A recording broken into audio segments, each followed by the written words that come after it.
Estamos encerrando hoje um trajeto de reflexão e de exposição do texto bíblico que compara as 3 epístolas joaninas, 1ª, 2ª e 3ª de João. As 3 epístolas têm um tema central: a firmeza no amor e a firmeza na verdade. Entendendo que é a firmeza na verdade que gera e que alimenta o amor entre os irmãos. No nosso último sermão, tratamos a 2ª epístola de João. E naquela ocasião, mostramos que todo o interesse de João naquela epístola era reforçar a mesma ideia que estava na 1ª epístola, em que o amor entre os irmãos deveria ser fruto do zelo pela verdade. E o zelo pela verdade é aquilo que vai trazer, portanto, o amor para a vida da igreja. Enquanto a igreja não zelar pela verdade, a única fonte de amor, caridade, a única fonte de humilhação, a única fonte de sujeição, a única fonte de expressão do amor de Deus será tolhida, porque é só com o zelo da verdade que o amor, o verdadeiro amor, se sustenta na igreja. Sem zelo pela verdade, não há, portanto, amor verdadeiro na igreja de Cristo Jesus. Por isso a preocupação ficou muito clara na 2ª epístola de João, quando olhamos a abertura da epístola sendo anunciada a partir de uma reflexão muito clara e precisa de que o verdadeiro amor pressupõe o zelo da verdade, mas ao mesmo tempo em que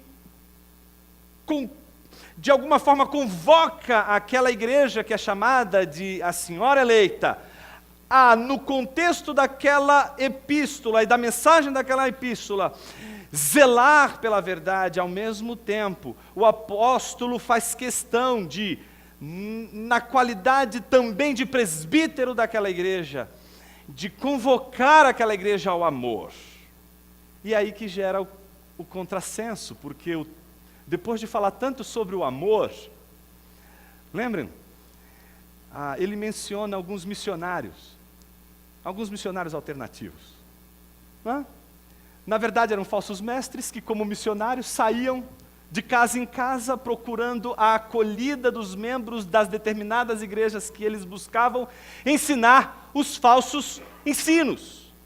E então João está alertando essa senhora eleita que é a igreja, para que eles não acolham, para que eles fechem a porta de suas casas, para que eles não deem hospitalidade para os falsos mestres. E aí gera atenção, como logo atrás você me fala de amor, e agora quando chega alguém batendo na porta da sua casa, você fecha a porta da sua casa, para que se alguém não entre nessa casa, onde está o amor? O amor está justamente em fechar a porta para o herege, porque se sabe que se o herege entrar, se o falso ensino entrar, a primeira coisa que a igreja vai perder é o amor, que sustenta a caridade, as boas obras na vida da igreja de Cristo Jesus. Então, amor, João o tempo todo está dizendo, não tem nada a ver com falta de caráter, mas com firmeza de caráter. Um pai pode ser amoroso e mau caráter, e para ser mau caráter, ele não precisa ser bandido, basta ele não ensinar a verdade para o seu filho. Ele será um mau caráter, porque faltará nele, não o amor verdadeiro que a gente está dizendo o tempo todo aqui, que acompanha a verdade, mas a firmeza da verdade.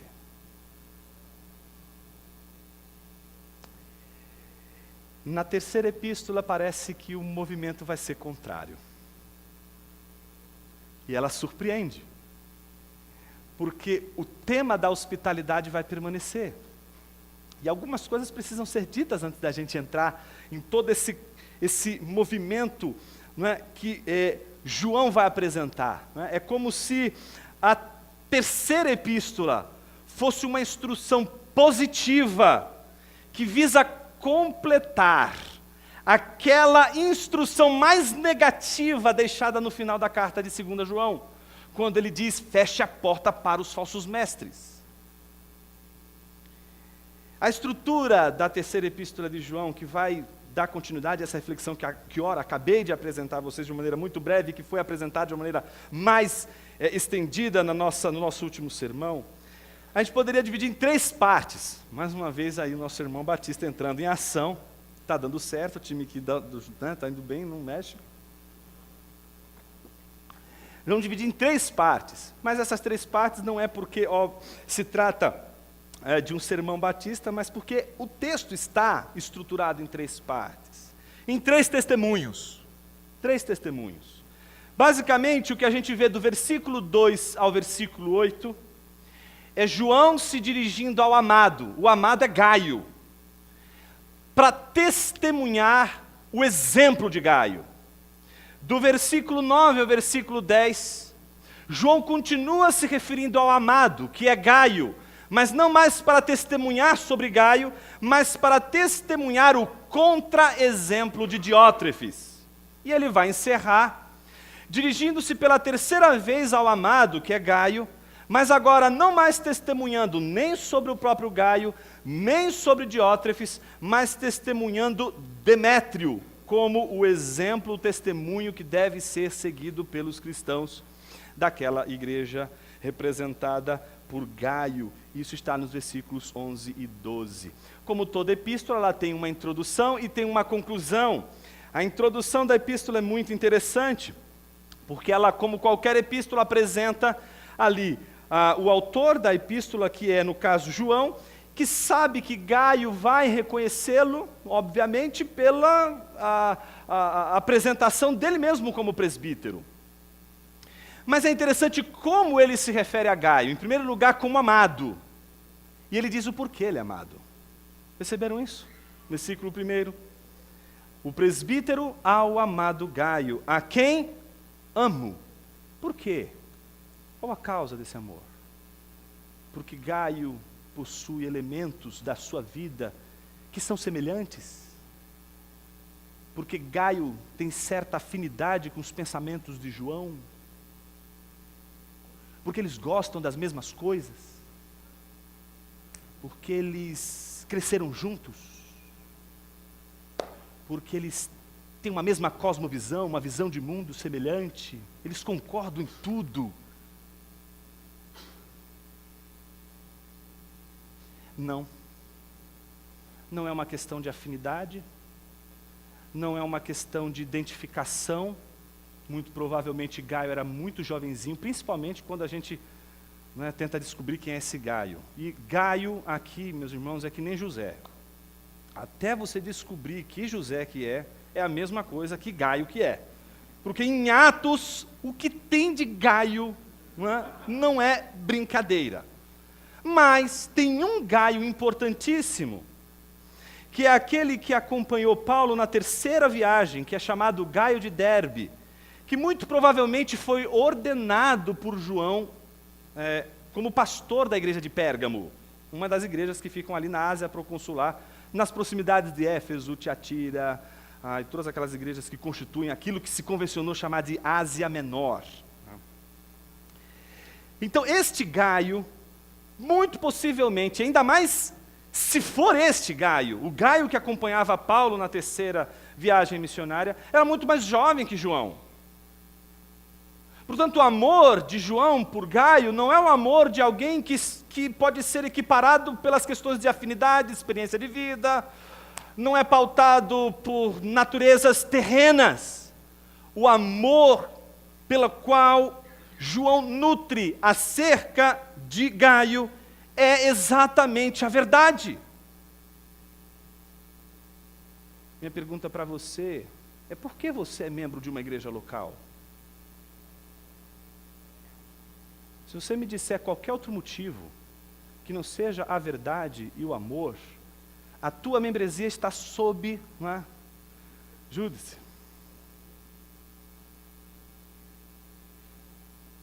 Infelizmente, nossas igrejas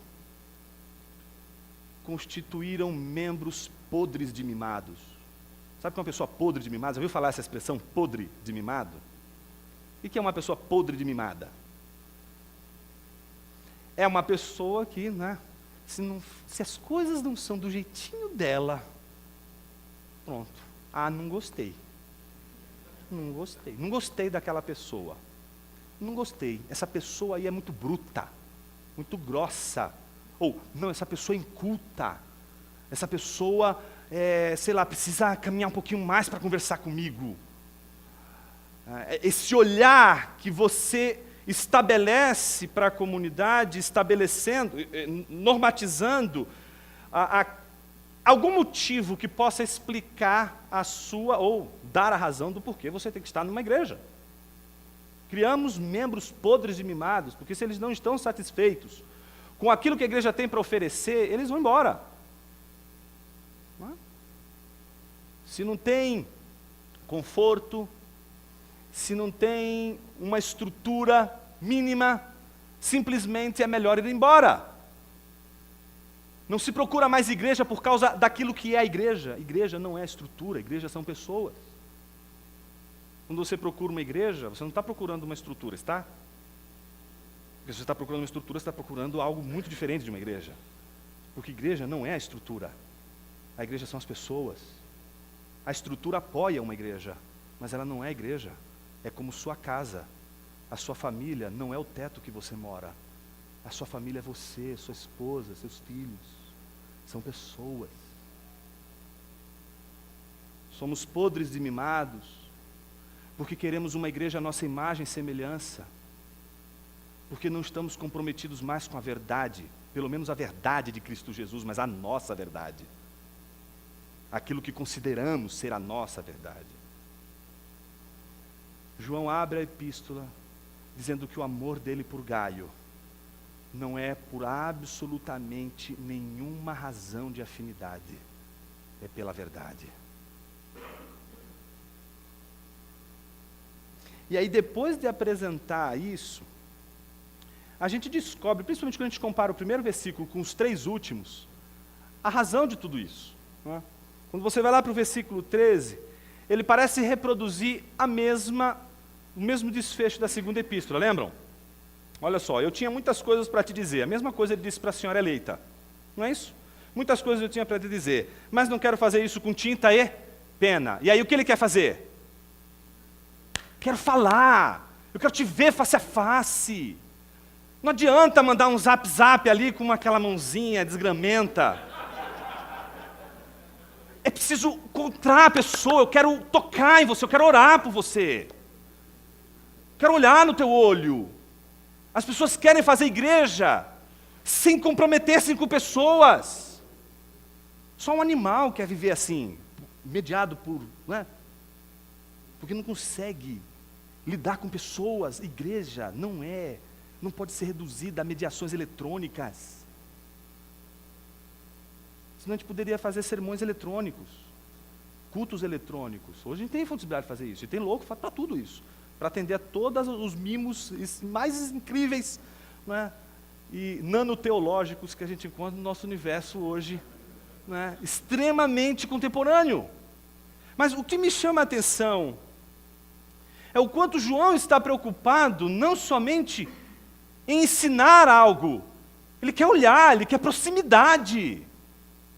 Igreja exige proximidade, mas igreja é como uma roseira.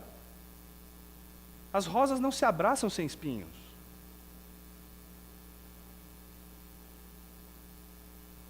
A natureza da roseira está exatamente em conviver assim, dessa maneira. E essa proximidade é uma bênção. Porque às vezes esse espinho da rosa é aquele espinho da carne. Você vai fazer uma campanha 3 vezes pedindo para Deus tirar aquela rosa da sua frente. Mas você vai dizer, não, igreja é isso. Igreja é esse espinho na sua carne. É aquilo que te humilha, aquilo que te faz perceber que você precisa ter a consciência de que o reino de Deus não é um reino de ouro, prata e tesouro, é um reino de gente, de pessoas. Por isso, a coisa mais importante que Jesus veio fazer foi recuperar um corpo. A ressurreição do corpo significa que o céu não é para fantasmas, o céu não é para pessoas desencarnadas, o céu não é para ideias, O céu é para gente com corpo, porque Cristo está nos céus com corpo. Ele não se descorporizou para subir aos céus, mas antes, em carne, Ele ressuscita e vai governar todo o universo como governa hoje, reinando sobre tudo e sobre todos, com carne, com corpo. E esperamos o dia da sua vinda, em que o veremos com carne e corpo, e alcançaremos um novo corpo, o corpo redimido, para que tenhamos proximidade, porque corpo é mediação, corpo é aquilo que nos aproxima. O que seria de um casamento sem corpo? Esse é o sofrimento, por exemplo, de Abelardo e Heloísa. Quando Abelardo, que era um grande teólogo da igreja, se apaixonou pela Luna. E a Luna tinha um tio muito ciumento. E aí o tio, descobrindo que eles estavam ali num romance, e não podia, mandou alguns capangas, não é, capturarem Abelardo, Pedro Abelardo, e aí fizeram aquela cirurgia, não é, castraram o rapaz, o jovem professor de teologia. Por isso, jovens teólogos, cuidado com a teologia, porque ela pode ser extremamente comprometedora, e alguns aqui vão ficar muito desesperados, obviamente, com essa notícia, mas o que é incrível é que os dois, depois dessa situação tão terrível, um foi para um mosteiro e o outro foi para o outro. E elas escreveram uma carta, daí por isso que a gente deu o nome da nossa filha de Heloísa. Porque Heloísa ficava no mosteiro e Abelardo ficava no outro. E as cartas mais lindas que foram escritas na Idade Média, com uma teologia maravilhosa sobre o corpo, saiu da lavra de Heloísa, que numa das suas cartas disse sim: a separação dos nossos corpos uniu ainda mais os nossos corações. A separação do corpo une o coração no sonho de um dia poder ver novamente face a face. E é isso que esperamos de Jesus. Esperamos que um dia possamos ver Jesus face a face.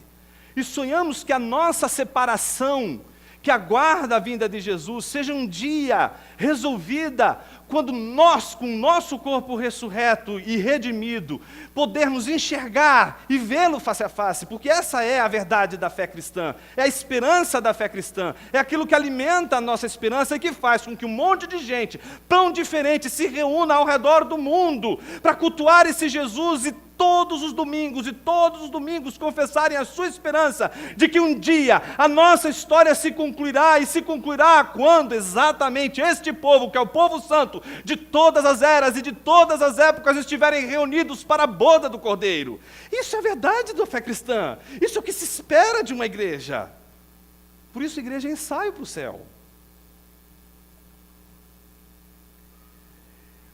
É curioso como o desfecho vem logo em seguida: espero, porém, ver-te em breve e falaremos face a face, paz seja contigo. E aí ele termina dizendo: os amigos te cumprimentam.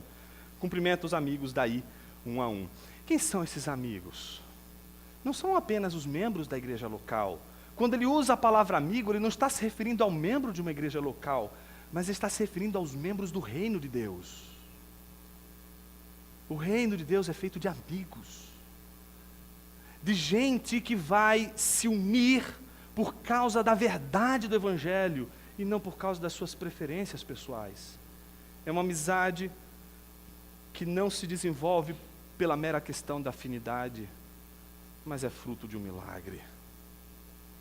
É aquele milagre que faz você um dia descobrir que o que Jesus fez na cruz foi impedir, de uma vez por todas, que você olhe para o seu irmão sem olhar para Jesus. A cruz nos deu um óculos, e é por ela que temos que olhar todos os nossos irmãos.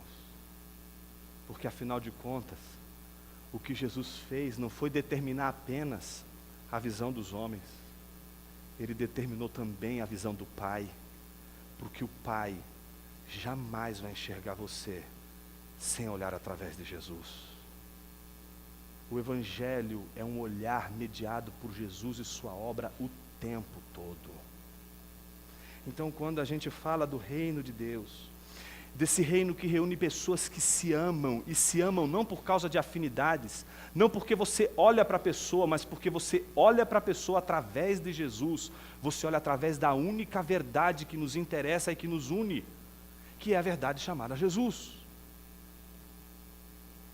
Então, depois de fazer essa abertura que vai determinar o tom, inclusive, da epístola e do que ele vai dizer para Gaio, a gente precisa notar uma coisa interessantíssima que acontece nessa epístola, que é diferente da segunda epístola. Se a segunda epístola foi endereçada à senhora eleita, e a gente já sabe que a senhora eleita não é uma senhora, mas é a igreja personificada no nome senhora eleita, como, por exemplo, a noiva de Cristo, que não é uma mulher, mas é a igreja como um todo, não é isso? A mesma coisa pode ser dita, não pode ser dita a mesma coisa com relação a Gaio, porque Gaio não é uma igreja. Gaio não é uma igreja local. João não escreveu para uma igreja local, João escreveu para um indivíduo. João escreveu para uma pessoa, muito embora tivesse em mente a ideia de que aquela epístola muito provavelmente seria lida por toda uma igreja. Mas o objetivo de João é trazer orientações para Gaio, uma vez que ele já tentou resolver alguns problemas daquela igreja enviando uma carta para Diótrefes. Como a gente vê, por exemplo, no versículo 9. Escrevi à igreja, mas Diótrefes, que gosta de ser o líder entre eles, não nos recebe. Então ele escreve essa carta, visando tratar a igreja, mas ao mesmo tempo com um tom muito pessoal. Então ele vai se dirigir a uma pessoa em específico, e essa pessoa é esse amado, essa pessoa que João aprendeu a amar pelas lentes de Jesus, pela lente do Evangelho, e não pela afinidade. Essa pessoa que João aprendeu a amar, não porque ele gosta dessa pessoa, mas porque a verdade é o meio e a fonte pela qual ele está comprometido e aliançado com essa pessoa. Então, depois disso, a primeira coisa que a gente vê é João se dirigindo a Gaio dizendo, amado, e aí ele encoraja. É uma palavra de encorajamento. A primeira coisa é uma palavra de encorajamento. E essa palavra de encorajamento vem da seguinte forma: desejo que sejas bem-sucedido em todas as coisas e que tenhas saúde, assim como tua alma vai bem. Quando a gente olha assim no português fica estranho, mas no texto grego, ele repete a mesma palavra do início, a mesma palavra do final. E é interessante a gente perceber que nesse primeiro versículo, a palavrinha que ele usa ali, que é euodós, ou né, o bom caminho, a boa jornada, a boa viagem, né, esse é de uma preciosidade incrível para entender tudo que ele vai falar adiante.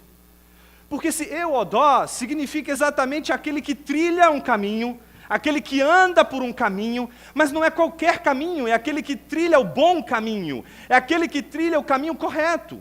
Então, se a gente pudesse traduzir esse primeiro versículo para tentar manter o máximo possível essa palavrinha que vai se repetir 2 vezes nesse primeiro versículo, para deixar claro o que João está dizendo, é como se ele estivesse dizendo a João o seguinte: amado, desejo que você seja bem-sucedido em todas as coisas. Desejo que você trilhe um bom caminho em todas as coisas. Que em todas as coisas o teu andar seja um andar pelo caminho correto, pelo caminho certo. Em quantas coisas ele diz isso? Todas. Que em todas as coisas, que em todas as dimensões da vida, você possa andar pelo bom caminho, por um caminho que seja próspero, um caminho bem-sucedido. E aí ele apresenta 2 alternativas. Quais são essas 2 alternativas? Primeiro, ele vai dizer todas as coisas e que tenha saúde.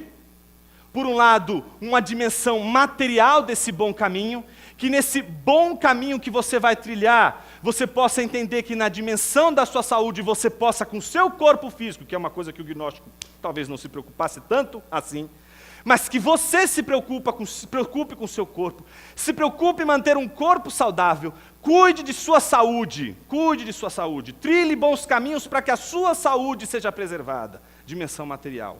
Mas ao mesmo tempo ele vai concluir dizendo, mas assim também como Da mesma forma, da mesma maneira que você vai trilhar bons caminhos para manter a sua saúde, não é, bem-sucedida, você vai trilhar bons caminhos para manter a sua alma bem-sucedida.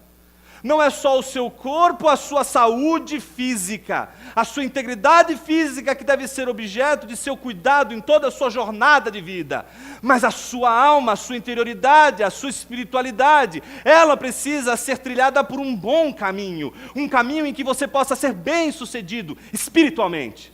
E é incrível como ele vai demandar mais tempo neste caminho, apresentando pelo menos 2 provas de como identificar uma pessoa que no seu caminho espiritualmente bem trilhado é demonstrado. Veja como ele apresenta isso, essas 2 provas, nos versículos 3 e 4. Note a repetição da palavra alegria e, contudo, perceba o porquê ele está alegre, né? Alegrei-me muito quando os irmãos vieram em teu favor, testemunharam de como andas na verdade. Então, o que alegra João? O testemunho, não de João, porque a Bíblia diz isso, né? De uma maneira muito inteligente, que nunca a tua boca te louve. Isso é a pior coisa que pode te enredar por um caminho tortuoso, é você usar a sua boca para se louvar. Não tem nem a modéstia, nem essa, sabe aquela coisa tipo, desculpa a modéstia, você já se enredou, não é? Na desgraça de se autoelogiar. E aí você é um desgraçado, porque você está simplesmente usando aquilo que você não deveria usar jamais para falar de si. Que os outros, a Bíblia diz, elogiem você. Que a boca do outro fale sobre você. E é interessante como o que João está dizendo acerca de Gaio é que exatamente o outro, aqueles que estão vivendo com Gaio, são aqueles que estão testemunhando que Gaio anda na verdade. Porque alguém que diz, eu ando na verdade, põe os 2 pés atrás, porque muito provavelmente não passa de um discurso. Como a gente vai ver na série de Tiago, a língua é ardilosa. Ela pode criar mundos que não existem, que só existem na nossa cabeça. Mas isso é um outro capítulo. Alegrei-me muito quando os irmãos vieram em teu favor, testemunharam de como andas na verdade. Não tenho maior alegria do que esta. E qual é a maior alegria de João? Ouvir que os meus filhos andam na verdade. Então, qual é a primeira prova de que alguém está andando bem-sucedidamente no caminho correto? Em primeiro lugar, do ponto de vista da alma, que este alguém anda na verdade e conta não com o seu testemunho de que anda na verdade, mas com o testemunho do outro. Não tem nada mais terrível e nocivo para uma pessoa do que ela acreditar que ela é igreja. Eu me basto. Uma pessoa que precisa somente de si mesmo para se constituir igreja, ela não percebeu que ela nunca vai poder dar o testemunho da fidedignidade de seus atos, porque o testemunho que ela precisa para sustentá-la como filho, filha da luz, deve vir da boca dos outros, deve vir da boca da membresia, dos irmãos que andam junto. Meus irmãos, como é terrível alguém que coloca toda a sua conversão e a prova da sua conversão na sua experiência subjetiva, pessoal. Quando nós confiamos apenas em nossa percepção da salvação, estamos fadados a um fracasso terrível para a vida, porque um dia basta uma dúvida penetrar o seu coração, a primeira coisa que você vai entrar naquela dinâmica terrível, né, herética, de ficar tipo com uma plantinha, né? Deus me salvou ou não me salvou? Salvou ou não me salvou? Salvou ou não me salvou? Mas eu pareço que eu não tenho aqui as marcas de um filho que anda na luz. Eu acho que eu não sou salvo. Não, mas peraí, será que eu não sou salvo? Será que eu sou salvo? E a pessoa, uma pessoa que só conta com ela mesma, ela vai viver a vida dela inteira assim, sem saber. O que João nos ensina é que a prova daqueles que andam na verdade da luz é de que eles estão comprometidos com uma igreja. E uma igreja tem um papel fundamental de nutrir estes sinais que a gente precisa para saber ouvir dos outros aquilo que Deus está realizando em nós, e que muitas vezes a gente não enxerga. Então, a primeira prova é a prova da verdade, a prova que alegra João, e é tão interessante, né? Aqui eu acho que a gente não tem como passar batido, né? Imagine um pastor dizendo isso, né? Pastor dizendo isso. Eu fico tão feliz com esse testemunho de que você andou com a verdade. Ou será que os nossos pastores estão mais interessados com aquele testemunho de que, olha, eu fiz a oração da fé e eu ganhei o carro do ano? Os testemunhos de vitória são bons, ótimo, Deus faz milagres. Mas o testemunho que está alegrando sobremodo João, não é porque Gaio ficou mais rico, Gaio ficou mais poderoso, Gaio ficou mais inteligente. Não, é que Gaio está andando na verdade, e esse é o maior milagre que pode acontecer na vida de um homem e de uma mulher, andarem na verdade. Isso é a maior bênção da vida. Segunda prova é a caridade, versículos 5 e 8. E esse é mais importante para o sermão de hoje. Amado, tu procedes com fidelidade em tudo o que fazes, para si mesmo? Não, para os irmãos. A primeira coisa que chama a atenção de João com relação a Gaio, é que Gaio, ele parece se dedicar com fidelidade aos seus irmãos. Mas o que mais caracteriza a ação de Gaio não é o fato de que ele se dedica fielmente aos irmãos, mas principalmente, esse principalmente precisa ser muito enfatizado, mas principalmente os que te são estranhos. É muito interessante como essa experiência da filoxenia. O que é filoxenia? Amor por pessoas estranhas. É muito interessante isso na igreja, porque não tem como você nutrir o amor na igreja sem amar pessoas estranhas. Aqui, nesta igreja, está cheia de pessoas estranhas. Muito estranhas. Muito estranhas. Começar do pastor. Pessoas são estranhas. Pessoas que não sabem do seu dia a dia, mas que aqui te chama de irmão quando chega na igreja. Coisa estranha. Eu vi o cara há 15 dias, o cara me chamou de irmão. A igreja é uma reunião de pessoas estranhas. Estranhas não porque elas são estrangeiras, são de outro país. Estranhas porque elas não fazem parte do seu dia a dia. Mas o que chama a atenção de João é que o amor de Gaio, ele é o amor lá do último versículo de 3 João. O amor que entende que os amigos do reino, eles não se reduzem àqueles que convivem conosco todo santo dia, mas todos aqueles que falam estão comprometidos com a verdade. Então Gaio entendeu que o amor de Jesus Cristo é aquele que tem a sua fonte na verdade, e por isso ele já não escolhe mais quem amar. Por isso a igreja não pode escolher quem pregar. Tem gente escolhendo a quem pregar. Tem igrejas dizendo com todas as letras qual é o nicho de pessoas que elas querem pregar. Jesus não autorizou a igreja, pelo amor de Deus, Jesus nunca autorizou a igreja a escolher alguém para pregar. Deus não te deu autoridade para dizer, este merece ouvir a mensagem do Evangelho, este merece ouvir o que eu tenho para dizer, aquele não merece ouvir o Evangelho. Deus não te deu autorização para isso, só Ele escolhe quem Ele quer, você não. Você não pode escolher quem vai ouvir o Evangelho ou não. E sabe o que Deus fez com você e comigo? Desbaratinou a gente de uma vez por todas, porque Ele escolheu pessoas de um jeito que a gente não entende. Ele escolheu de todo tipo de gente, inclusive você. E aí você olha para você e diz assim, como eu? No mínimo, quando você diz assim, se Deus me escolheu, você tem que dizer, qual é o problema? O senhor tem problema de critério. Porque se uma pessoa se entende como eleita, a primeira coisa que ela tem que sentir é vergonha. Vergonha. Por isso que alguém que não entendeu a eleição é o arrogante. Alguém que se torna arrogante pela predestinação, pela eleição dada pelas Escrituras, ensinada pelas Escrituras, não entendeu realmente o que a Bíblia diz sobre eleição, porque eleição humilha. A eleição está dizendo que Deus te escolheu, e os critérios você não sabe, ninguém sabe, e vai te assombrar. Porque você vai olhar para uns e vai dizer, não é possível que Deus escolheu essa pessoa tão esquisita. E aí você tem que olhar para o espelho e dizer, ué, Ele me escolheu. Então Ele pode escolher muito bem essa pessoa, porque você é esquisito.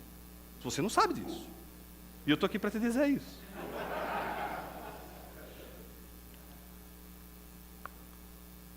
Bom, por que isso é importante ser dito?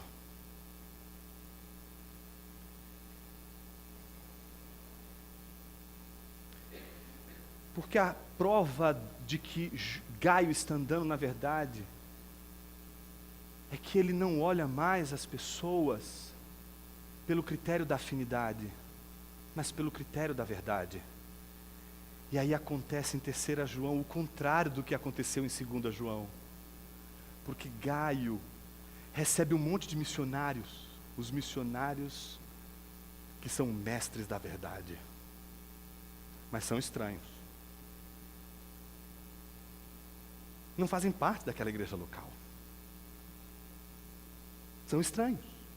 Mas pregam a verdade, ensinam a verdade. E como os falsos mestres que batiam na casa, e João estava dizendo, não abram a casa para eles, não sejam hospitaleiros com eles. Gaio, quando enxergava alguém ensinando a verdade, enxergava alguém que estava andando na verdade, ele escancarava as portas da sua casa, não importa se aquela pessoa fosse uma pessoa conhecida do seu dia a dia, não importa se essa pessoa fosse uma pessoa que ele nunca viu na vida, ele abriu aquilo ali porque aquela pessoa anda na verdade. O critério, portanto, de Gaio já não é mais a sua própria afinidade. E essa é uma das maiores conversões que pode acontecer em nossa vida, meus irmãos. Não julgarmos mais as pessoas pela nossa afinidade. Não selecionarmos aqueles a quem vamos nos relacionar. Porque os teus critérios para se relacionar com alguém serão carnais, terrenos. Quando a Bíblia diz que Deus escolheu todo tipo de gente, Ele colocou por terra todo e qualquer critério que pudéssemos estabelecer para dizer quais são as pessoas que deveriam ser alcançadas ou não pelo Evangelho. Ele bagunçou nossa cabeça. E aí pessoas muito esquisitas podem ser realmente alcançadas pelo Evangelho. Versículo 6 em diante diz, os quais testemunharam do teu amor diante da igreja. Tu farás bem se o encaminhares na sua viagem de modo digno de Deus, pois foi por causa do nome que saíram sem aceitar nada dos gentios. Ele está recebendo em sua casa homens que foram pregar o Evangelho, e que pregaram o Evangelho segundo o nome, segundo a pessoa de Jesus. Então aqui esse nome, cuidado. Tem gente que quando olha para esse versículo entende assim, não, o nome de Jesus é poderoso. Aí a pessoa faz do nome de Jesus uma espécie de magia. Então eu tenho que pôr o nome de Jesus em alguma coisa para dar certo. Então, tipo, alguém falou, alguém aqui vai ser próspero, em nome de Jesus. Está entendendo? A pessoa usa o nome de Jesus, não porque ela está professando a sua fé em Jesus, ela está fazendo uma mandinga ali. Se você trocar o nome de Jesus em nome de Jesus por... é a mesma coisa. É a mesma coisa. Porque ela não está dizendo, eu creio em Jesus Cristo. Ela não está professando a fé em Jesus. Ela está usando um mecanismo linguístico, não é? Que é uma espécie de, não é? São Longuinho, sei lá o que é. Essa coisa que, não é? Você tem que ter uma magia ali para não é? Soltar ali alguma coisa que vai dar certo. Aqui o nome não está ligado a uma magia do nome. Não é?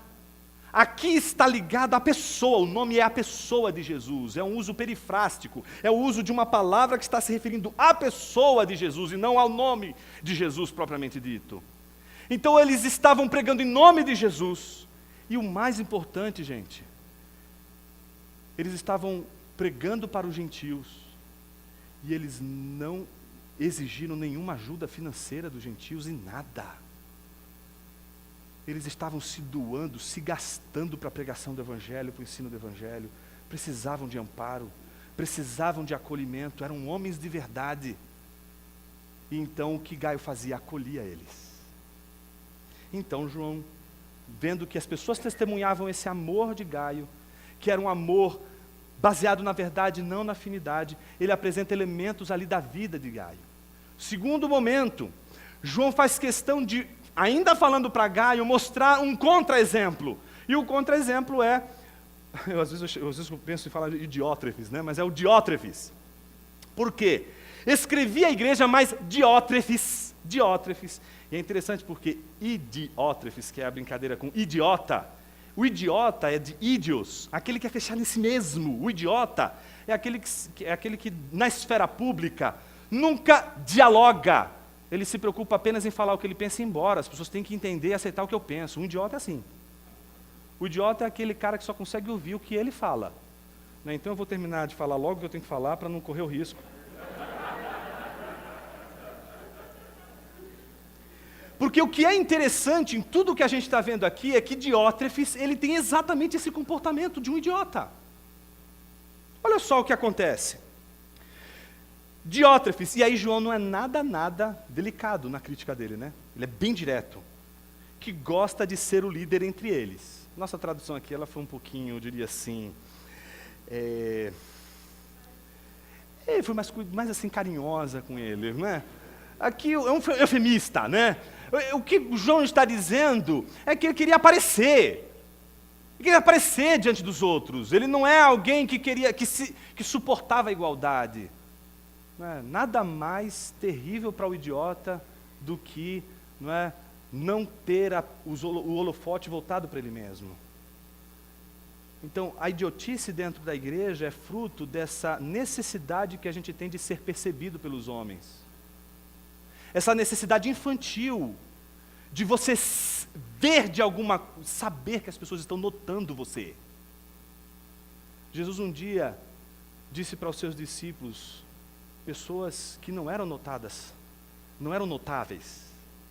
Não é? Um grupo começa com Pedro, termina com Judas, não pode ser de notáveis. Pessoas simples, pescadores. Jesus olha para eles assim, observem como crescem os lírios do campo. Ele não diz, observem os lírios do campo. Ele diz, observem como eles crescem. Alguém aqui, pelo amor de Deus, fica olhando para um lírio do campo crescer? Alguém aqui fala, que coisa interessante, você não sabe, passei o dia inteiro olhando para o lírio, para ver ele crescer.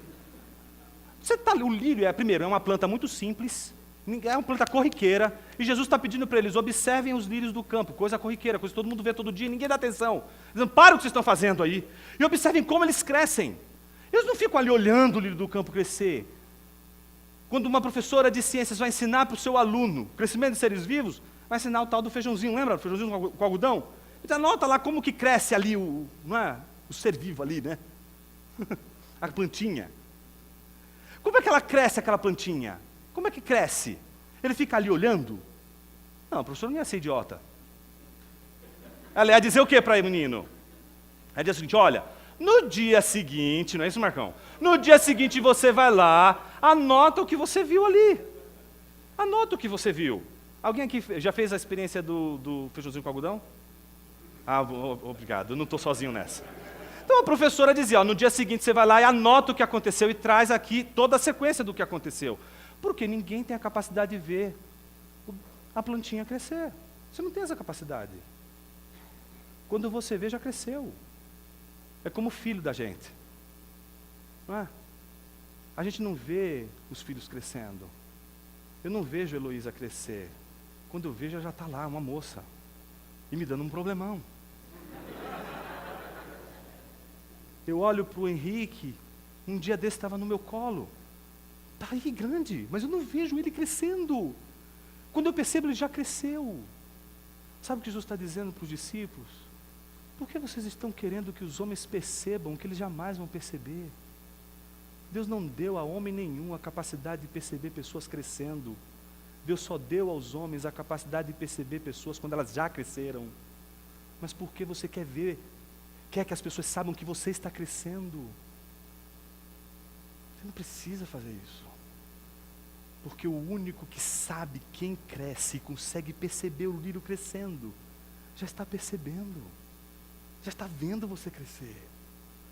Mas não, a gente encarna essa coisa de eu preciso que as pessoas saibam que eu estou crescendo e amadurecendo espiritualmente, estou crescendo na vida e dando certo na vida.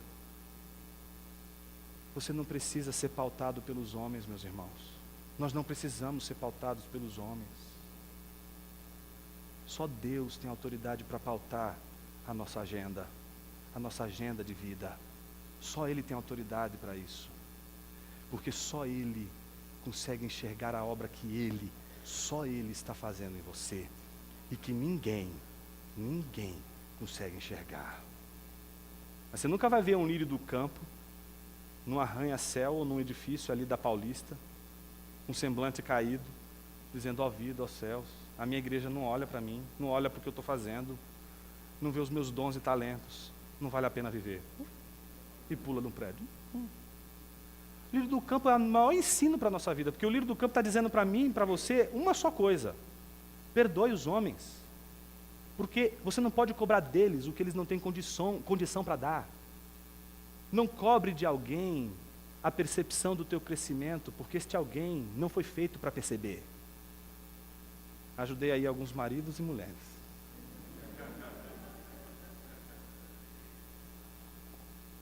Diótrefes não entendia muito bem isso. E ele queria sobressair entre os seus irmãos. Ele não queria ser só mais um lírio do campo. Tem um livro que você não pode passar dessa vida para outra sem ler. É o livro do Michael Horton, chama-se Simplesmente Crente. Ele trata ali exatamente dessa situação que a gente vive hoje de, querer ser extraordinário. Ninguém mais quer ser ordinário, ninguém quer ser simplesmente um lírio do campo, ser simples, tal como acontece. Não, a gente tem que se sobressair em relação aos demais. Diótrefes era assim. Ele queria se sobressair diante dos seus irmãos. E ele não recebia João. João já tinha entregue uma carta, a gente não sabe o que aconteceu com essa carta. Uma das coisas que a gente sabe é que a igreja não recebeu essa carta. Porventura, talvez, ou Diótrefes não leu a carta para a igreja, ou jogou fora, ou fez alguma coisa, mas aquelas orientações que João tinha dado para Diótrefes dar à igreja, elas não chegaram até a igreja. E é por isso que João vai dizer: eu sei o que está acontecendo, a igreja não está sabendo, e por isso, se eu vos visitar, então vê pessoalmente a igreja, trarei à memória as coisas que ele faz, proferindo palavras insensatas e maldosas contra nós. Ou seja, além disso, ele usava a sua palavra para falar mal de João e desviar a atenção das pessoas da verdade que João estava ensinando. Pior, João vai chamar a atenção para o que é de mais pior em Diótrefes, que é o contra-exemplo. Como se isso não fosse o bastante, ele não recebe os irmãos, como também proíbe de fazê-los que querem recebê-lo. Então qual é o problema dele? Ele não recebe aqueles irmãos que estão andando na verdade, proíbe-os e faz um motim dentro da igreja, coisa que não é comum, faz um motim dentro da igreja, para que aquele grupo não receba o determinado irmão, e não bastasse isso, ele comete o maior sacrilégio, principalmente se tratando de uma igreja batista. Ele exclui. Nenhum indivíduo pode excluir membro nenhum do corpo de Cristo. Só a igreja admite alguém, e é só uma igreja que exclui alguém de sua comunhão. Pastor, homem, presbítero, diácono, um indivíduo qualquer que seja, por mais que goze de autoridade dentro da igreja, não tem a autoridade que somente a igreja tem, de admitir e de excluir aqueles que fazem parte da sua comunhão. Eu não posso excluir nenhum indivíduo dessa igreja, como eu também não posso fazer com que um indivíduo seja admitido nessa igreja, porque uma igreja é que admite e que exclui aqueles que são seus. Mas Diótrefes se sentia na autoridade não somente de rejeitar alguns irmãos, mas de fazer com que um determinado grupo de irmãos rejeite aquele irmão, e ele mesmo excluía quem ele achava que deveria ser excluído do corpo de Cristo. A conclusão do argumento de João, que é a conclusão também do nosso sermão, está no versículo 11, que é o clímax da epístola. Não é? Que é quase que a mesma coisa que ele vem falando desde a primeira epístola de João e também se repete na segunda epístola. Amado, não imites o mal. A palavra imitação é importante aqui. É a palavra mimesis que está sendo usada aqui.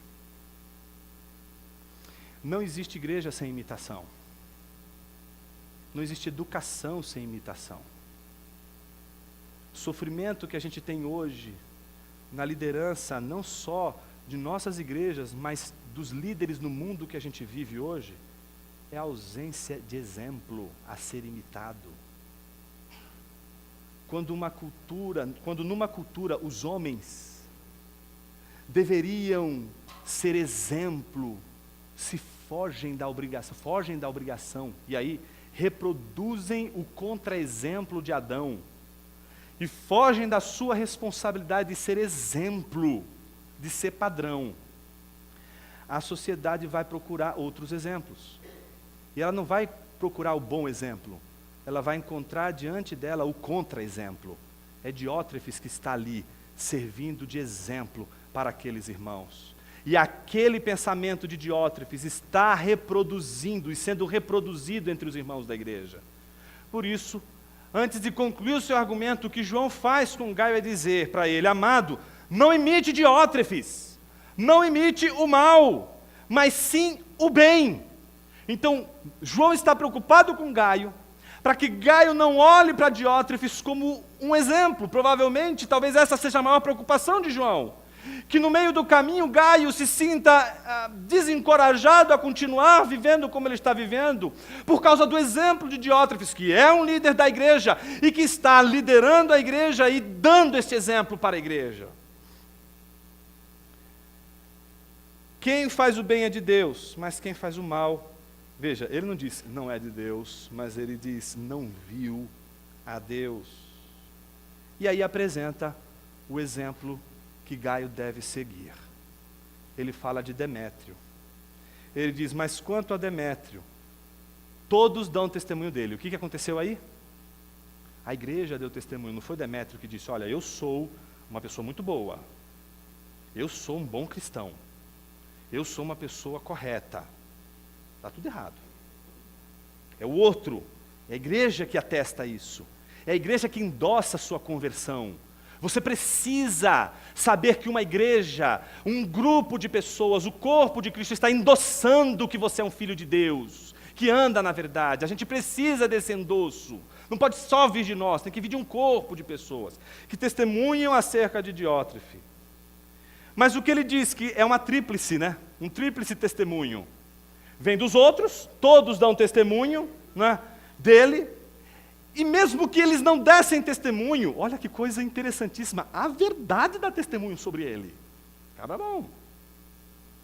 Não bastasse todos, mas a própria verdade dando testemunho a ele, o próprio João, por isso é o tríplice testemunho de Demétrio, é esse aí. Porque o próprio João vai dizer, nós também damos testemunho, e sabes que nosso testemunho é verdadeiro. Portanto, teríamos aí dois exemplos. Um é o exemplo de Diótrefes, que é aquele centrado em si mesmo, e o outro é de Demétrio, que muito provavelmente representa o mesmo movimento de Gaio, alguém que ama com base na verdade e que está aberto para receber aqueles que fazem parte do corpo de Cristo e se relacionar com eles. Jonas, por que tudo isso é importante? Isso tudo é importante, meus irmãos,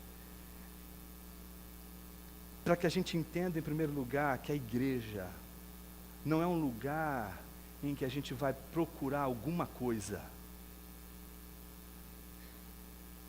a nos apegarmos.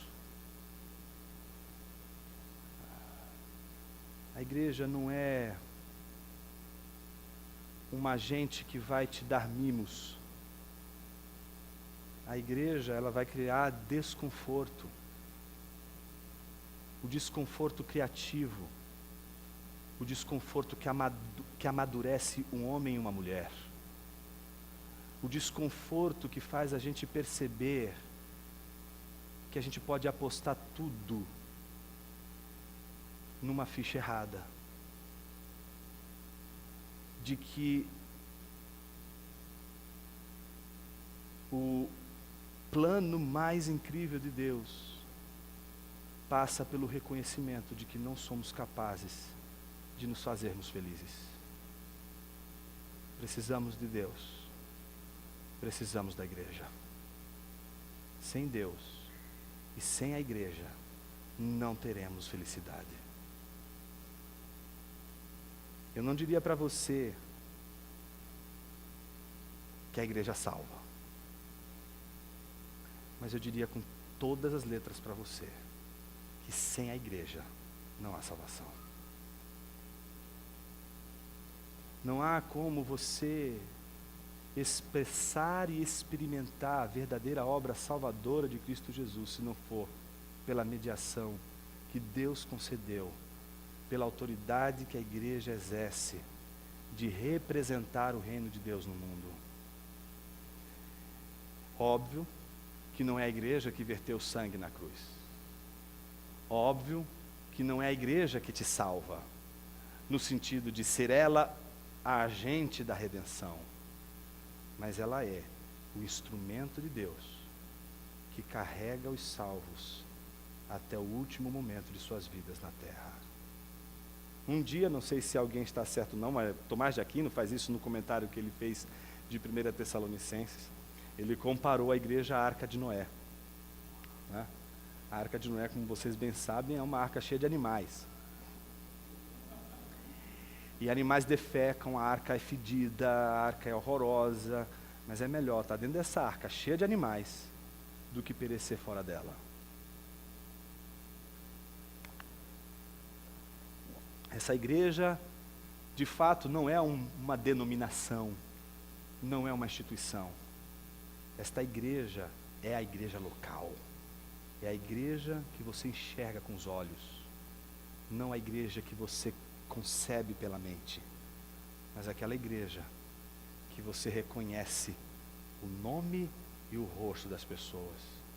Por isso eu queria encorajar, como eu tenho feito ao longo dos dias aqui em nossa igreja, a cuidarem com todo o carinho desse documento que eu acho que depois do pacto é o mais importante da nossa igreja, o diretório de membros. Aqui você enxerga a sua igreja. Aqui você descobre que sua igreja tem nome, tem telefone, tem até e-mail. E, o mais incrível de tudo, tem data de aniversário. Aqui você conhece pessoas. Aqui você descobre que tem famílias com filhos, e os filhos têm nome e têm idade. Aqui você lida com pessoas e não números. Não são números, não são 73 membros. São 73 nomes, com famílias, com carne, pele, osso. E é isso a nossa igreja. Isso é a sua igreja. É isso que a gente tem que amar. E é estes que a gente tem que ter a nossa casa aberta. A hospitalidade deve ser aberta para todos esses irmãos. Não importa o quanto eles sejam esquisitos, não é? Como é o caso de alguns corintianos. Não importa qual seja a situação em que ele se encontre. É o nosso compromisso com o corpo de Cristo, firmado pelo olhar que fazemos por meio de Jesus Cristo. Quem é o nosso principal exemplo, meus irmãos?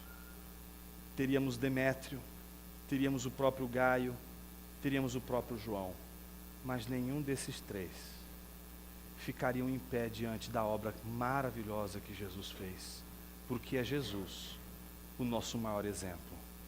Ele acolheu e nos levou para o reino do seu Pai, pessoas estranhas, pessoas que lhe eram estranhas, pessoas que, embora fossem homens como ele é, elas não eram santas, elas eram pecadoras, destituídas da glória de Deus, marcadas pelo pecado, pessoas quebradas.